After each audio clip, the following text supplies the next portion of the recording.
currently driving a Tesla Model 3. It is currently the best-selling electric vehicle in the world. When Tesla arrived on the market, it not only revolutionized electric vehicles, it completely changed our expectations of what an automobile should be. To begin with, I have no more dashboard. All I have is a gigantic screen. Tesla Model 3 was purchased by a lot of people on the planet, and many owners love them, but also many hate them.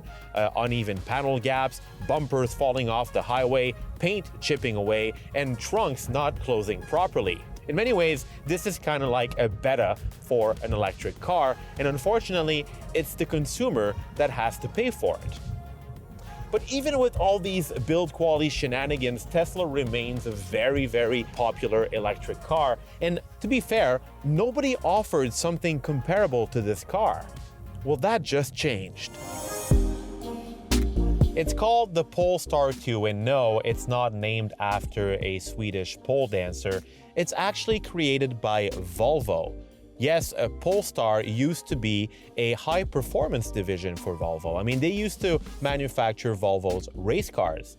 Volvo then bought them out. We saw high-performance versions of Volvos, and now Polestar is a division of Volvo. It is actually its high-end electric division. Now, at this point, you're probably wondering, wait a minute, everything is becoming electric, so why is Volvo making an electric division if it also wants to make electric cars? Look, I'm also confused, but what you need to know is that this thing is a direct rival to the Tesla Model 3. This here is what we call a panel gap, and it's a wonderful way to know if a car is well built or not. Now, contrary to the Tesla I just showed you, this one has a very perfect gap between the front fender and the door. It's the same story up here for the hood, as straight as a ruler. Now, the reason for this is because Polestar, which is associated with Volvo, have been building cars for a long time.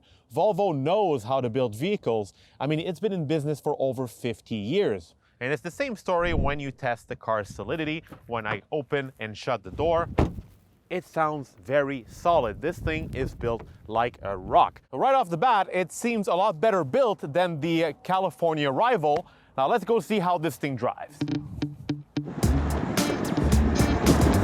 So it's important to underline that Polestar doesn't hide the fact that it's trying to compete the Tesla Model 3 with this car. And it's quite obvious by the way it was designed inside. Like the Model 3, I have this giant screen in the middle and everything is digital. However, it is a much more attractive interior. I have a first digital display right in front of me, which gives me a variety of different information. But I also have a gauge pod. I have a good old speedometer. I have my range right here. I have a variety of information that I can configure in the digital gauge cluster. The interface itself is also powered by Google, so if you're familiar with Google Android, you'll notice there are a lot of functionalities that are similar to your phone. Don't worry, Apple users, yes, you can still connect your Apple phone to this interface. Total combined horsepower for this car is 408 horsepower and 480 foot-pounds of torque. That's pretty much 500 foot-pounds of torque, which is why when you gun it, it goes right away. And it pretty much rips your face off of your skull. All right, so now it's time to try the performance. I will go in the car menu and I will put it in sport mode. Now, apparently what this does is that it allows the batteries to offer more performance and removes traction control. So here we are in the first corner, got in the accelerator pedal, and inevitably there's a crap load of grip because electric cars have a better lower center of gravity than gasoline cars.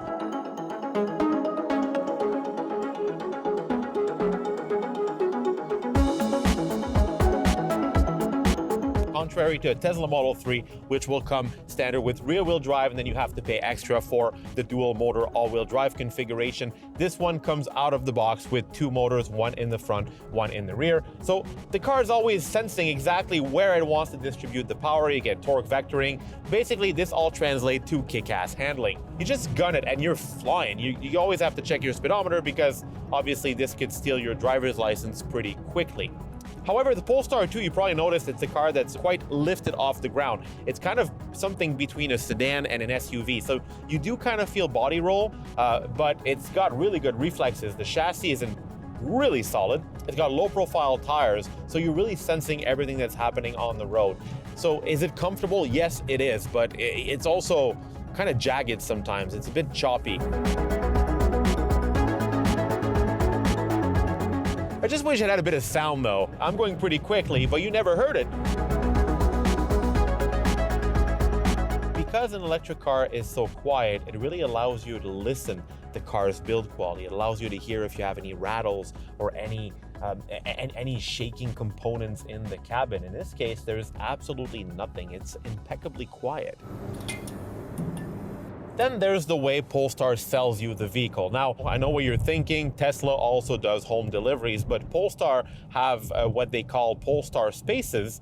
You order the car either from the space, either from home online, and it is delivered directly to your house. So far, it's the same thing as what Tesla offers. However, during a 4-year period, which is the 4-year warranty the car comes with, there's a valet service, which means that if you have a problem, you need maintenance, you want to have the car fixed for any particular reason, they will come to your home, they will lend you a car while your car is being fixed, so you'll never have to leave your home. That's very COVID-19 friendly in my opinion. My Tesla can drive itself. Can your Polestar do that too? Yes, it can. As you can see, my hands are off the wheel because I'm using a technology called Pilot Assist. Basically, it's following and mimicking what the car in front of me is doing. And yes, like Tesla's autopilot system, it will ask you to occasionally put your hand back on the steering wheel. So while I sit here allowing this Polestar to drive itself, let me talk a bit more about the interior, because I did mention how much more attractive and better built it is than a Tesla, but I didn't talk about the materials themselves. They're all organic. This car has what Polestar says is a vegan interior. It's entirely made of recycled materials, and to lower the vehicle's carbon footprint.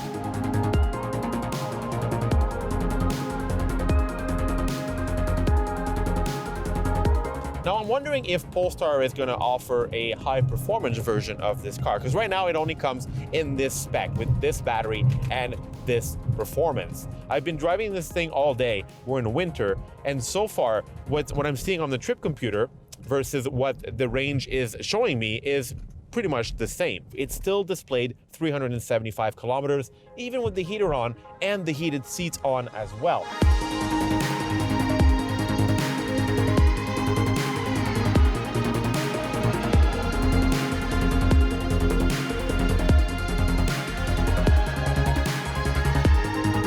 Now, obviously, with the starting price of $70,000, this thing is not exactly cheap, but you have to understand that Polestar, being Volvo's high-end division, is supposed to be a luxury vehicle, and from where I'm sitting, this thing feels and looks every bit like a high-end vehicle. I believe that's where Polestar will distinguish itself from Tesla, by offering consumers a vehicle that is actually built properly. You're not going to lose components on the highway with this thing or paint.